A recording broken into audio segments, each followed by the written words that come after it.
네, 하나님의 이 강조점은 꼭 뒤에 있죠. 그죠? 예, 하나님께서 간절히 원하시는 것은 그들이 다시 하나님이 약속하신 땅에 와서 이제 하나님과 함께 사는 것. 그것이 하나님께서 간절히 이렇게 원하시는 이 하나님의 뜻임을 오늘 성경을 통해서 분명하게 여러분 말씀하십니다. 여러분 우리는요 분명한 것들을 이렇게 붙들어야 됩니다. 이 사람들은 참 다른 사람의 이야기를 이렇게 잘 듣고 가짜 뉴스에도 잘 이렇게 속아 넘어가면서 우리 인생 가운데 분명하게 말씀하시는 하나님은 그냥 슬쩍 그냥 흘러 지나가면서 듣는 분들이 너무나 많이 있더라고요. 그게 참 안타까운 겁니다. 하나님은 분명하게 나의 뜻, 나의 생각을 분명히 말씀해 주셨음에도 불구하고 그 말씀을 들을 기가 있는 자들이 참 많지 않다라는 것이 참 안타까운 이 현실인 것 같습니다. 여러분 순 우리말 중에요 이 끄트머리라는 단어가 있습니다. 끄트머리. 이 끄트머리는 두 가지 뜻이 같이 있거든요. 끝이 되는 부분과 일의 실마리 이게 이 끄트머리에 들어 있습니다. 끝이 되는 부분은 이 마지막을 뜻하는 거고 일의 실마리라는 게 뭡니까? 그것으로부터 뭔가 새롭게 시작이 되는 것. 이게 일의 실마리잖아요. 그래서 끄트머리라는 것은 뭘 이야기하는 겁니까? 예, 끝과 시작이 함께 들어있다라는 거죠.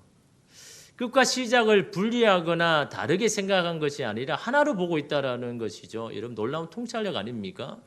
우리는 여러분 그냥 끝은 끝인 것이고 뭐 시작은 시작이라고 생각하지만 그러나 우리 조상들은 그렇게 생각하지 않았다라는 거죠. 한 단어를 이렇게 만들 때도 거기에 철학이 있고 어떤 삶의 어떤 가치가 있는 겁니다. 끄트머리라고 할 때 누구는 그것을 끝으로 보지만 누구는요 그걸 실마리로 어떤 문제를 풀어가는 이 실마리로 보고 있다라는 것이죠. 근데 여러분 이상하게 지혜로운 자들은요 항상 이걸 뭐 배우지도 않았는데 항상 그런 생각을 가지고 있더라라는 거죠. 제 이 교회 친구 중에 한 명이 있는데요.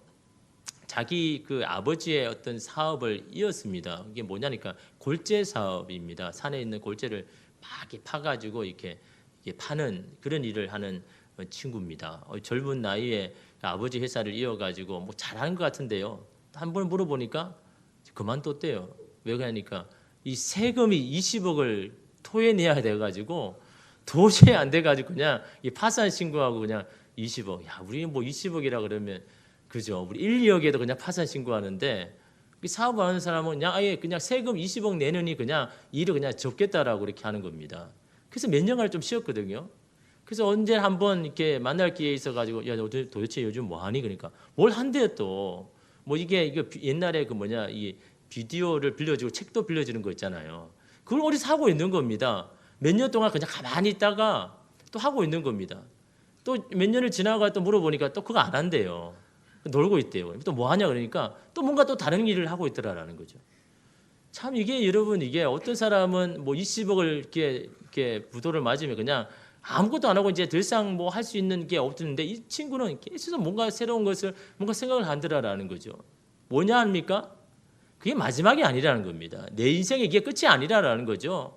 뭔가 새로운 길을 향하여서 계속해서 이렇게 보는 이 시각이 여러분 이게 다른 거다라는 겁니다.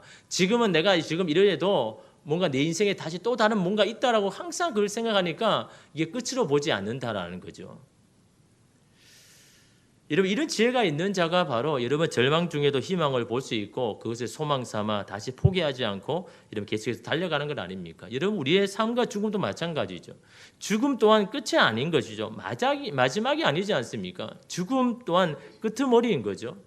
우리에게는 늘 새로운 시작의 문이 열려 있기 때문인 겁니다. 닫혀 있는 것이 아니라 새로운 시작을 향하여 항상 열려 있다라는 것이 바로 여러분 우리 기독교 신앙의 내용인 겁니다. 주님이 십자가에서 죽으심이 끝이 아니라는 것을 어떻게 보여주셨습니까? 그 십자가가 새로운 시작이라는 것을 부활을 통해서 보여주셨지 않습니까? 그래서 여러분 부활신앙은요 죽어도 사는 겁니다. 오늘 내가 죽는 것 같아도 내일 내가 또 사는 것이 이 부활의 신앙을 가지고 사는 겁니다. 오늘 내가 망해도 내일은 다시 또 밖으로 나갈 수 있는 그 근거가 바로 부활 신앙을 가진 사람이잖아요. 지금은 내가 완전히 망해서 아무것도 아닌 것 같아도 내일은 다시 씨를 뿌리러 나가는 것이 여러분 기독교 신앙 아닙니까? 이게 여러분 부활 신앙을 여러분 가진 자 아닙니까? 그러면 여러분 여러분의 끝을 마지막으로 여러분 받아들이지 마십시오. 오히려 새로운 시작의 시발점이 된다는 것을 여러분 염두에 두고 하루하루 여러분 하나님 은혜로 다시 시작하면 여러분 되는 겁니다. 여러분 오늘 많은 사람들이 어떻게 이야기합니까? 더 이상 안 돼. 이게 마지막이야. 더 이상 어떤 기대도 없어. 라고 생각하며 무너져 있는 사람들이 참으로 많죠. 그럴 수밖에요. 더 너머를 볼 수 있는 눈이 닫혀 있으니까요. 여러분 눈이 왜 닫힙니까? 왜 우리가 그걸 보지 못합니까? 우리가 흔히 이야기하는 거잖아요. 반복적인 실패, 상처, 좌절. 이게 뭔가 새로운 것을 향해서 눈을 닫아버리게 이런 만드는 것 아닙니까? 그러므로 끝이 시작이 되기 위해서는요. 분명한 단절이 있어야 되는 거죠. 지금까지 내가 생각해왔던 것 또한 내가 가지고 있던 상처들 이 모든 것에 대한 단절이 되지 않고서는요. 새로운 길을 열어나갈 수가 이름 없다라는 거죠.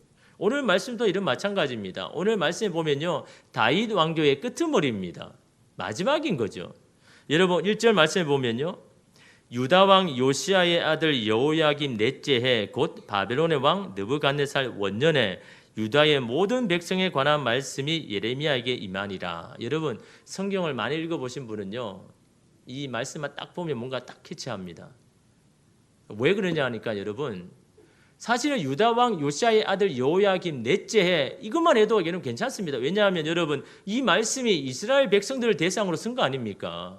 그 유다 왕 요시아의 아들 여호야김 넷째 해라고만 해도 괜찮은데 왜 굳이 바벨론의 왕 느부갓네살 원년이란 말을 다시 또 집어내가지고 이야기를 할까요? 여러분 이 시점이 굉장히 중요하기 때문에 이때가 언제냐는 것을 여러분 말해주고 있는 겁니다.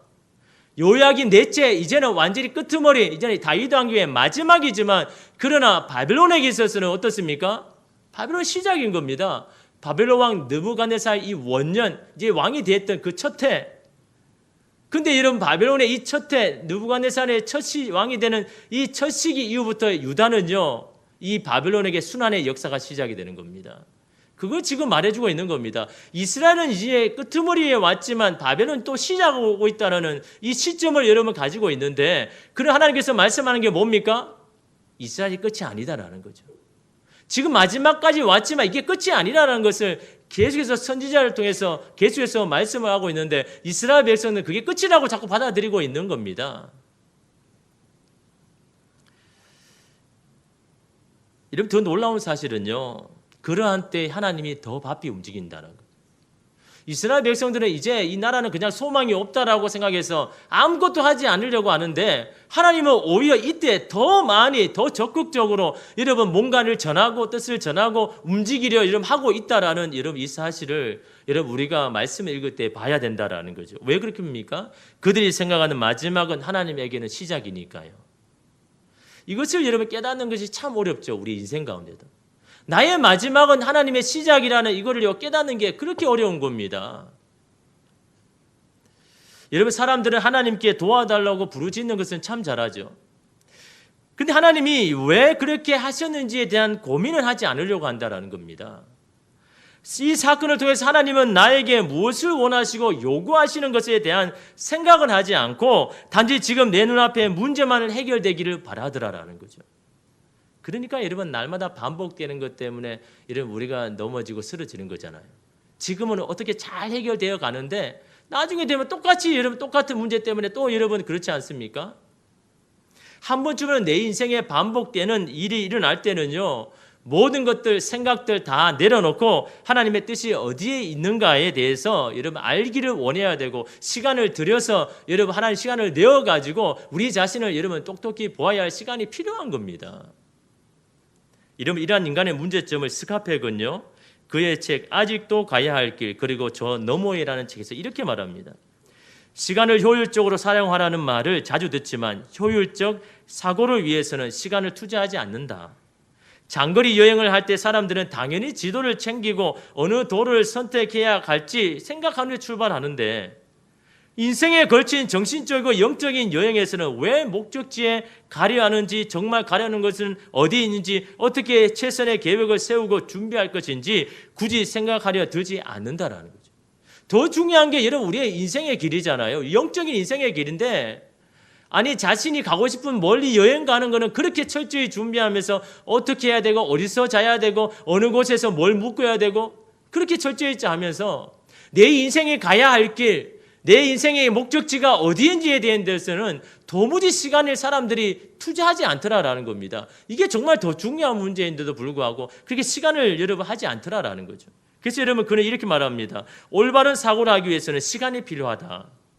때로 속도를 늦추고 잠깐 멈춰서 깊이 사색도 하며 명상도 기도도 해야 한다. 이것이야말로 의미 있고 효율적인 삶을 위해 갖추어야 할 유일한 자세이다. 정말 중요한 문제에 대해서는요, 가는 길을 멈추고 정말 우리가 사색도 하고 명상도 하고 기도를 해서 정말 우리가 가야 할 길이 무엇인지에 대해서 좀 시간을 투자해야 되는데, 어떤 문제만 해결되기만 원하는 것이지 왜 이런 문제가 일어났고 이 문제를 통해서 뭘 원하신지에 대해서는요, 아무도 관심을 가지지 않는다라는 거죠. 그러니까 근본적인 문제가 해결되지 않는다라고 여러분 말하는 겁니다.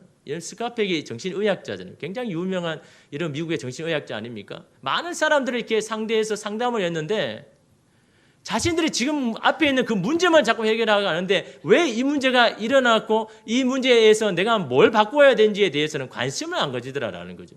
그러니까 문제가 해결이 안 되더라라는 거죠.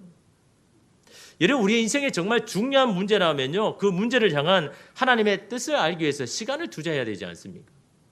잠시 모든 것을 멈추고 하나님이 원하신 것이 정녕 무엇인지를 알려고 여러분 노력을 해야 되지 않겠습니까? 그래야 뭔가 여러분 근본적인 문제가 해결되지요.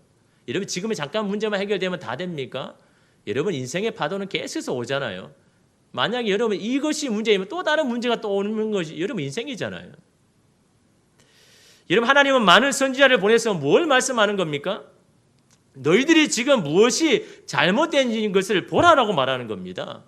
바벨론으로 인해 힘들다고만 말하지 말고 왜 이런 상황이 왔는지를 제발 좀 깨달으라. 이것이 선지자를 통해서 하나님께서 계속해서 말씀하신 거다라는 겁니다. 당장 지금 너희 문제만 힘들다고 말하지 말고 왜 이런 문제가 왔으며 하나님께서 왜 이렇게 너희들을 다루시는지에 대해서 좀 이제는 깨달아라는 것을 이 선지자를 통해서 계속해서 이런 말씀하는데 그 말씀이 자꾸 길을 여러분 닫더라라는 거죠. 여러분 2절 말씀을 보십시오. 선지자 예레미야가 유다의 모든 백성과 예루살렘의 모든 주민에게 말하여 이르되, 여러분 이게 너무나 중요하니까요, 그냥 한번 던지고 그냥 예레미야가 안 한 게 아닙니다. 한 사람 한 사람 찾아가서 모든 사람에게 다 이야기하는 겁니다. 어떨 때는 여러분 장터에 가서도 이야기하고 어떨 때는 성 위에서도 이야기하고요. 여러분 몇 년 동안 합니까?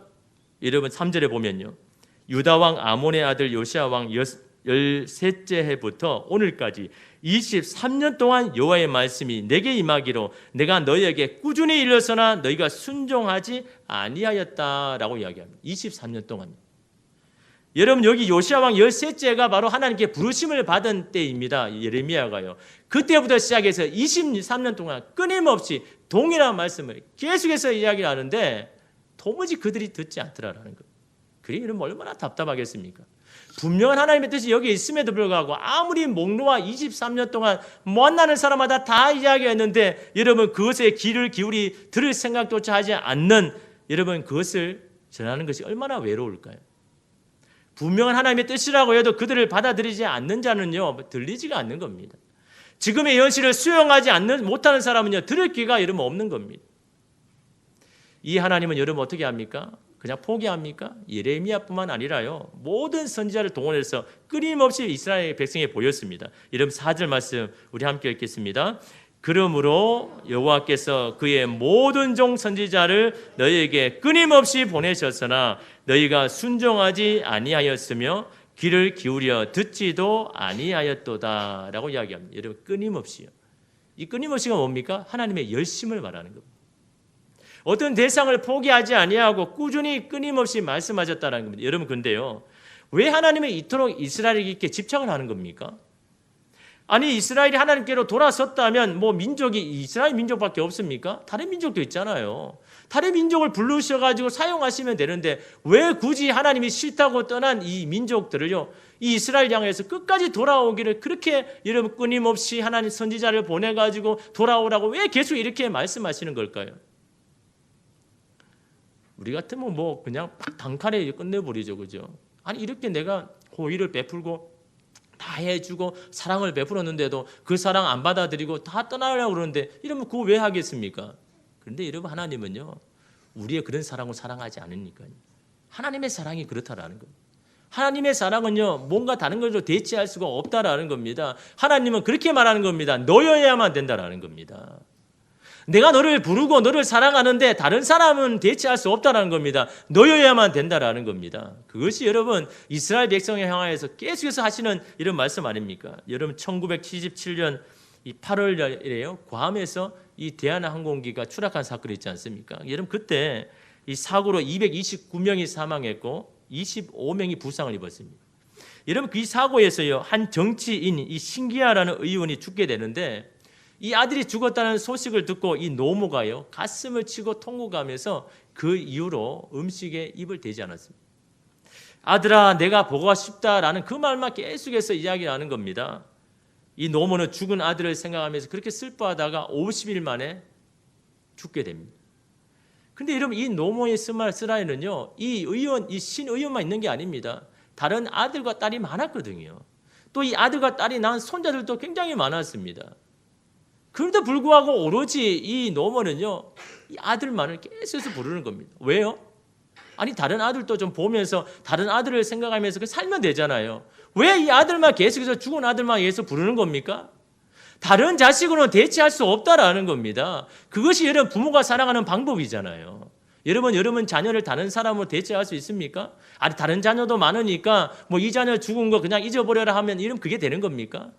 다른 자녀로 이러면 대체할 수 없는 것. 이게 여러분 하나님께서 우리를 사랑하는 방식이다라는 겁니다. 그래서 여러분 이처럼 사랑하사. 여러분 요한복음 3장 16절에 보면요.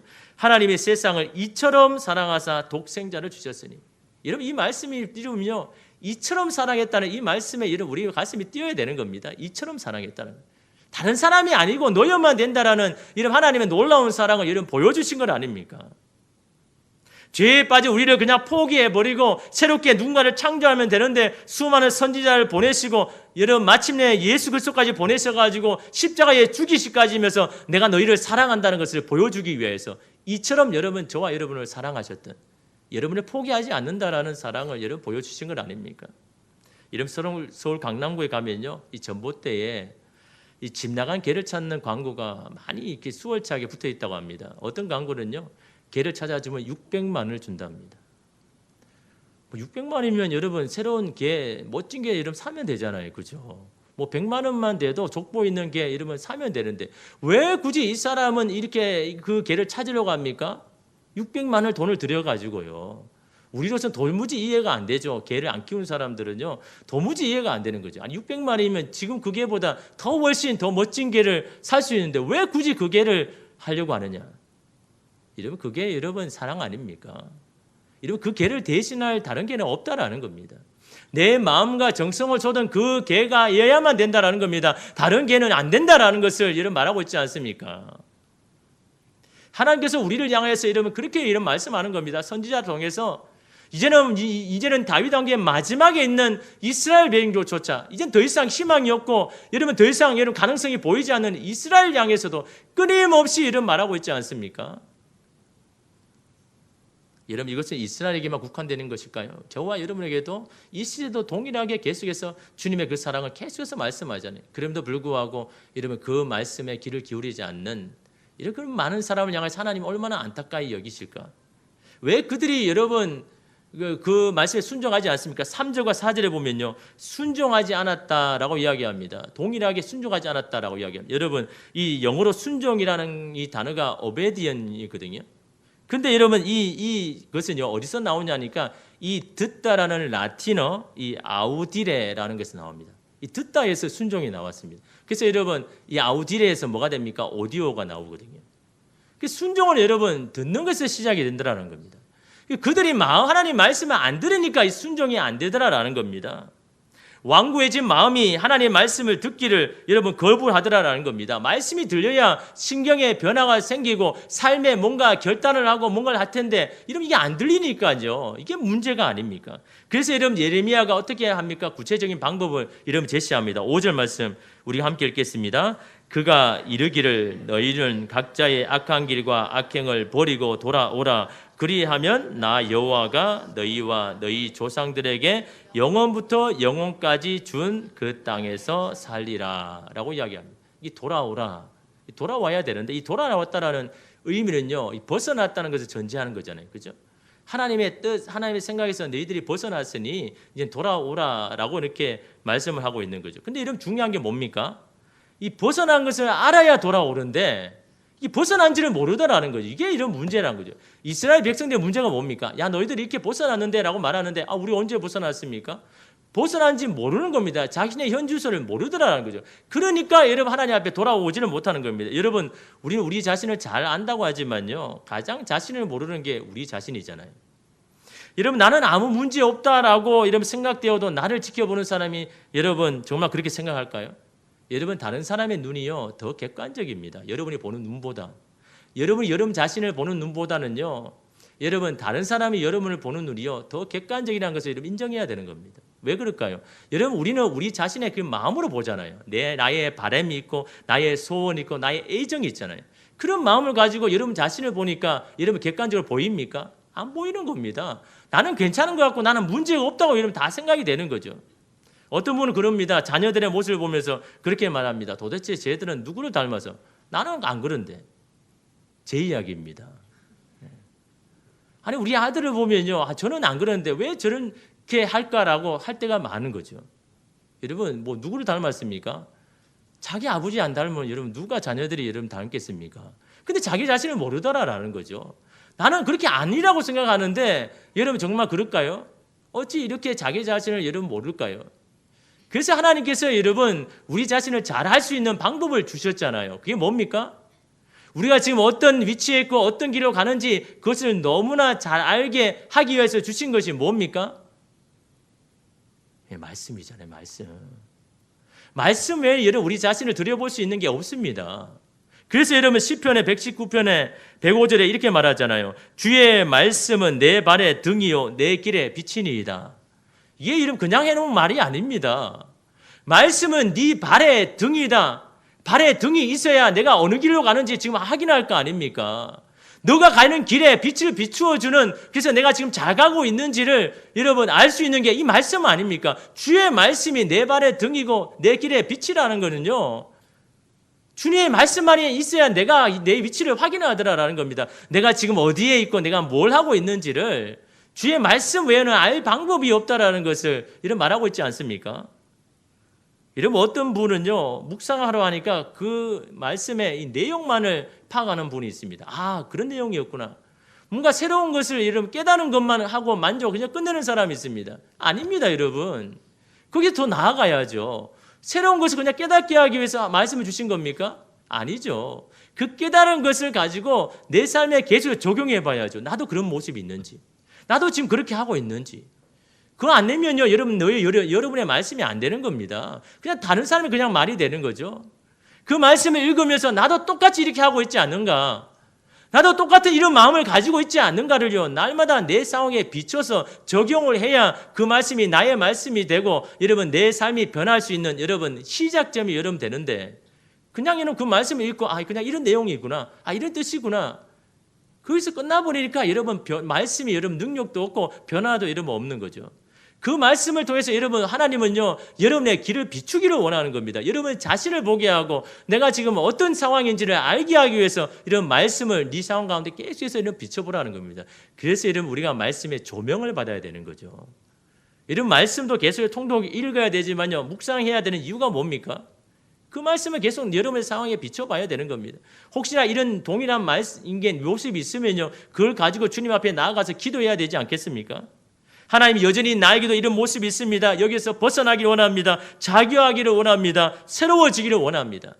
이렇게 주님 앞에 뭔가 그걸 가지고 나아가야 여러분 우리가 조금 달라지고 변화되는 여러분이 그런 여러분 요지가 있지요. 그런 건 여러분 없이 그냥 깨닫는 것만 해서는 여러분 아무런 의미가 없는 겁니다. 말씀을 통해서 우리 자신을 보게 하시는 것, 그게 여러분 하나님께서 우리에게 주시는 말씀의 유익 아닙니까? 또 한 가지 여러분 우리 자신을 알게 하시는 것이 바로 하나님은 고난을 통해서 우리의 주소를 보시더랍니다. 여러분 시편 119편 67절에 보면요, 이렇게 말합니다. 고난 당하기 전에는 내가 그릇 행하였더니 이제는 주의 말씀을 지키나이다. 고난 당하기 전에는 내가 잘못 행하는지 몰랐다라는 거죠.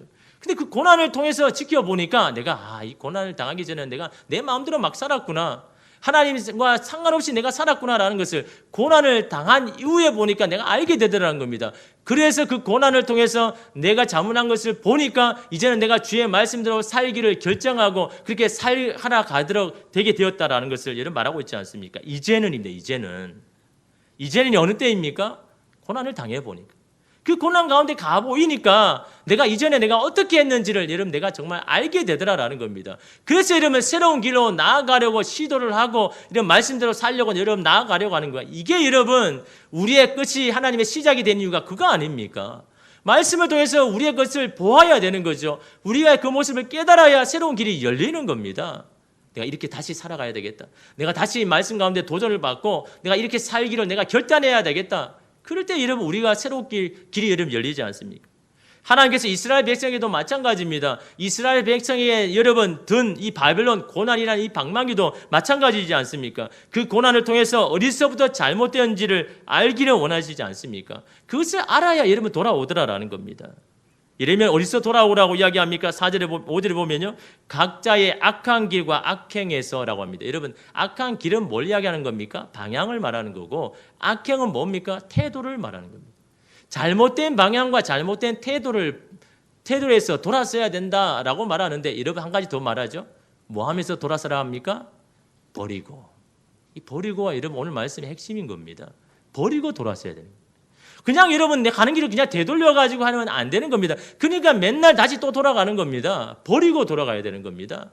나의 잘못된 방향을 인지하고 나의 잘못된 태도를 내가 알고 그것을 버리고 결단을 선언하고 선포하고 여기서 더 이상 이제는 내가 하지 않겠다라고 결단한 이후에 돌아서야 여러분 우리가 계속해서 그 하나님을 따라갈 수 있는데 이 버리고 하는 게 이해 안 되더라라는 거죠. 근데 여러분 이게 쉬운 일이 아님을 우리가 다 알고 있죠. 시도를 했지만 번번이 실패하지 않습니까? 새롭게 시작하고 싶지만 내 안에 실패의 두려움, 걱정이 여러분 앞서지 않습니까? 섣불리 용기가 나지 않지 않습니까? 그래서 여러분 하나님께서 우리에게 그것을 버릴 수 있는 여러분 기회를 여러분 주십니다. 오늘 제가 새벽 기도 시간에 여러분 말씀을 드린 말씀이지만요. 그래서 여러분 하나님께서는요 우리가 우리 자의로 버리지 못하게 하니까 자연 있게 버리게 만들게 하시는 게 있습니다. 그게 바로 여러분 하나님은 우리를 인생의 홍해 앞에 계속 서게 만듭니다. 홍해. 여러분 홍해가 뭡니까? 앞으로도 갈 수 없고 뒤로도 갈 수 없는 막힌 길이잖아요. 그런 인생의 앞에 계속 서게 만듭니다. 그래서 결국은 버리게 만드는 것이 이런 하나님의 이 계획이거든요. 여러분 그 출애굽 14장에 보면 이 뭐가 나와 있냐니까 하나님께서 이스라엘 백성들이 출애굽에서 나왔는데 잘 가다가 하나님께서 돌이켜 행하게 했습니다. 돌이켜라는 것은 가는 길을 되돌렸다라고 이야기합니다. 어디로 가려 하니까 여러분 가나안을 가기 위해서는 어떻게 해야 됩니까? 지중해 해변길 일주일만 되는 가면 갈 수 있는 해변길을 가든지 아니면 이 시나이라는 시내 광야죠. 시내 광야를 통하면 한 달만 갈 수 있으니까 이 두 가지 길 중에 가려고 하는데 하나님께서 어떻게 합니까? 그 길을 되돌리잖아요. 가는 길을 그 길 아니다. 해변길로 가지 않아요. 해변길이 뭡니까? 바다를 계속해서 보고 가는 길이 해변길 아닙니까? 그래서 여러분 바로왕이 뭐라고 합니까? 야, 너 참 미련하다. 너희는 이 광야에서 이를 갇혔다라고 너무 좋은 길로 여기지 않습니까? 근데 여러분 왜 하나님께서 여러분 그 해변길로 가서 그 홍해 앞에 서게 합니까? 여러분 그 이스라엘 백성들의 이 반응을 보면 알 수 있습니다. 14장 여러분 이 8절에 보면요. 출애굽을 나올 때 그들이 담대히 나왔다라고 이야기합니다. 담대히. 애굽을 나올 때는요. 담대히 나왔습니다. 앞에 10가지 재앙을 통해서 애굽이요 쩔쩔매는 그런 모습을 보면서 담대하게 나왔는데 10절에 보면 그들이 쫓아오는 바로 군대를 보자마자 심히 두려워 하나님 앞에 막 원망합니다. 다시 말하면 여러분 뭘입니까? 그들 안에 이 두려움 여전히 있더라라는 겁니다. 여러분 이 두려움을 제거하지 아니하면요 여러분 이스라엘 백성은 어디 가든 바로의 노예인 겁니다. 여러분 어디를 가는데 이런 마음이 편하겠습니까? 바로만 생각되면 떠는 이 두려움이 안에 있으면요 여전히 그들은요 이런 바로의 노예인 겁니다. 그래서 하나님께서 왜 홍해 앞에 서게 합니까? 그 모든 두려움을 다 이런 홍해 바다에 수장시키잖아요. 그들의 눈으로 똑똑히 너희의 두려움의 근원인 이 바로와 군사들이 어떻게 그 방해 바다에서 빠뜨려 죽는지를 똑똑히 보게 하지 않습니까? 그래서 그들은 그 바로라는 이 두려움을 완전히 홍해 바다에 수몰시키고 이러면 떠나가지 않습니까? 더 이상 그들은요, 이 바로에 대한 두려움이 이제는 없는 겁니다. 이 홍해 앞에 서게 만드는 거죠. 이 홍해 앞에서 내 안에 있는 모든 악한 길, 내 안에 두려움, 염려, 그를 다 이러면 수장시켜서 다시 새로운 길로 가게 하시는 것이 여러분 하나님의 하시는 이런 방법 아닙니까? 여러분 인생의 홍해 앞에 섰습니까? 마지막이 아닙니다. 그 길이 열리는 것을 보아야죠. 그 길을 열어서 여러분 새로운 길로 여러분 향해 나가야죠. 그러기 위해서는요, 버려야죠. 그 홍해 바다에서 여러분을 두렵게 하는 모든 두려움을 다 여러분 내어버리고 주님 앞에 여러분 한 걸음 한 걸음 홍해 앞 길로 나아갈 때 여러분 그 길이 여러분 가운데 여러분 열릴 줄 믿습니다. 오늘 이 시간에 여러분을 걸음을 멈추게 하는 것들이 있습니까? 그걸 여러분 홍해 바다에 다 빠뜨리십시오. 그리고 믿음의 눈으로 여러분 바라보시고 한 걸음 한 걸음 내디디십시오. 여러분의 믿음의 한 걸음이요 홍해 바다를 다 여러분 열어줘서 하나님이 어떻게 행하실지를 보게 하실 줄 믿습니다. 여러분 우리가 끝까지 포기하지 않는 이유가 무엇입니까? 우리는 아직 끝나지 않았기 때문에. 여러분 스카페는요 끝나지 않은 여행에서 이렇게 말했습니다. 두려움이 없는 것은 용기가 아니다. 용기란 두려움에도 불구하고 또는 고통을 무릅쓰고 앞으로 전진하는 능력이다. 두려움에도 불구하고 고통에도 무릅쓰고 그게 용기라는 겁니다. 두려움이 없어서 그냥 앞에 나가는 게 용기가 아니라는 겁니다. 고통이 없어서 그냥 앞에 나가는 것이 용기가 아니다라는 겁니다. 고통을 있어도 고통을 무릅쓰고라도 여러분 나아가는 것이 바로 여러분 용기라고 여러분 말하고 있지 않습니까?